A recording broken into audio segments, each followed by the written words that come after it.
बागेश्वर महाराज जी ने कहा है कि जनसंख्या वृद्धि करो, 14 बच्चे पैदा करो। हम उनके बयान का समर्थन करते हैं, क्योंकि जब तक हिंदुओं की जनसंख्या नहीं बढ़ेगी तब तक हिंदुओं को ऐसे ही देश छोड़कर भागना पड़ेगा। हिंदुओं को अल्पसंख्यक नहीं होना चाहिए। बांग्लादेश में हिंदू अल्पसंख्यक हो गया तो वहां से भागना पड़ा, कश्मीर में हिंदू अल्पसंख्यक हो गया तो वहां से भागना पड़ा। बागेश्वर महाराज जी ने बहुत अच्छी बात कही है, हिंदुओं को ज़्यादा से ज़्यादा बच्चे पैदा करने चाहिए, उनको अच्छी शिक्षा देनी चाहिए, उनको सनातनी बनाना चाहिए, क्योंकि सनातन धर्म से अच्छा धर्म कोई है ही नहीं। पहले संपूर्ण विश्व में सनातन धर्म ही था। दूसरे धर्म के लोगों ने सनातन धर्म की अच्छाइयों को देखते हुए उस धर्म के लोगों को धर्मांतरण के द्वारा बदलने का प्रयास किया।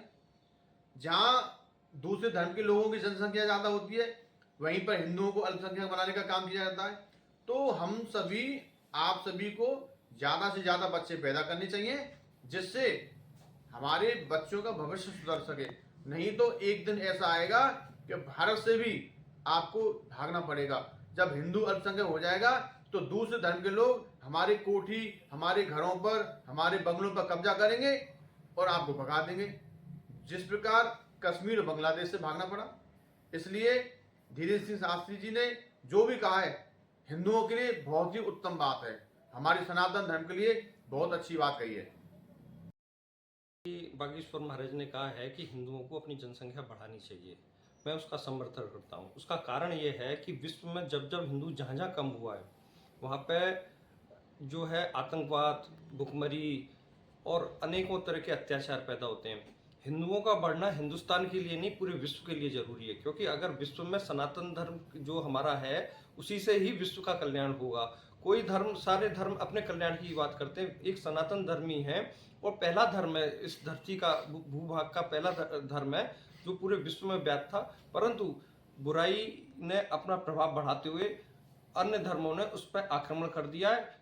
क्योंकि हिंदू सदाचार और सत्य और जो है हत्या में विश्वास नहीं रखता, इसी बात का फायदा उठाते हुए अन्य धर्मों ने ताकत के जोर पर, क्योंकि हिंदू धर्म ज्ञान की बात करता है, अन्य धर्म ताकत से अपना धर्म बढ़ा रहे हैं, हिंदू धर्म अपने ज्ञान से अपने आप को बढ़ाना चाहता है।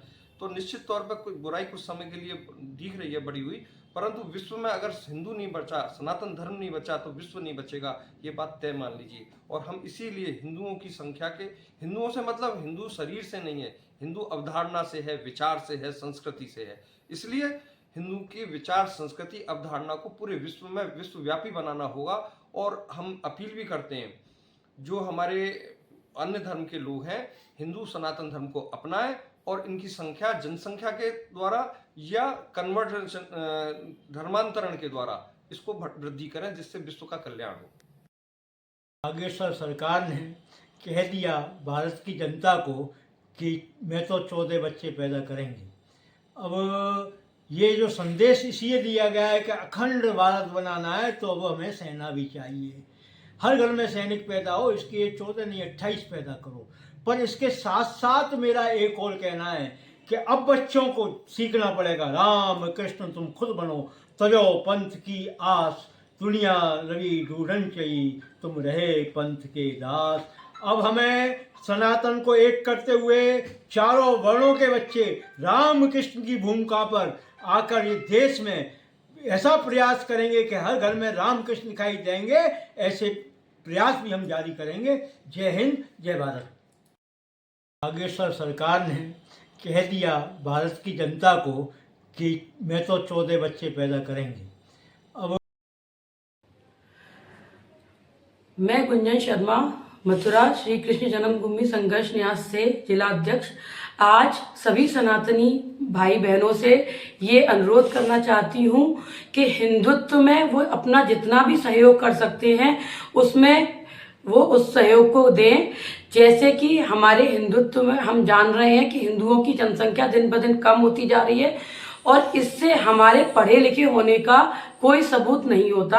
अगर आपको लगता है कि आप पढ़ लिख गए हैं इसलिए आपको लगता है कि आप बच्चे नहीं पैदा करेंगे, तो ये आप बहुत बड़ी भूल कर रहे हैं, क्योंकि आपको अपने बच्चों को पैदा करके अपने वंश को आगे बढ़ाना है, अपने हिंदुत्व को जगाना है। और अगर आप एक सिंगल चाइल्ड को करते हैं और आप सोचते हैं कि हमारा एक ही बेटा ठीक है, हमारी एक ही बेटी ठीक है, तो आप इसके बारे में सोचिए कि आप उन बच्चों को एक ब्लड रिलेशन भी नहीं दे रहे हैं। इन फ्यूचर जब भी वो परेशान होंगे, किसी मुसीबत में होंगे, तो उनके साथ कोई उनका अपना नहीं होगा। और इन सबसे बड़ी बात, हो सकता है कल को जब उन्हें रिश्ते की जरूरत पड़े तो as a spouse, as a partner उन्हें कोई गैर हिंदू ही मिले, या फिर वो बहन भाइयों के तौर पर भी किसी गैर हिंदू का ही दामन पकड़े। तो इस सब से बचने के लिए आपको अपनी सामर्थ्य के अनुसार अपने जनसंख्या पर ध्यान देना चाहिए। अपनी जो आपकी संतति है उनको आप अपनी सामर्थ्य के अनुसार पैदा करें। यदि आपको लगता है कि आप 2 या 3 बच्चे पालन पोषण अच्छे से कर सकते हैं तो आपको वो करना चाहिए। सिंगल चाइल्ड करके या फिर बच्चे ना पैदा करके अगर आप सोच रहे हैं कि आप बहुत पढ़े लिखे होने का सबूत देते हैं तो ऐसा कतई नहीं है।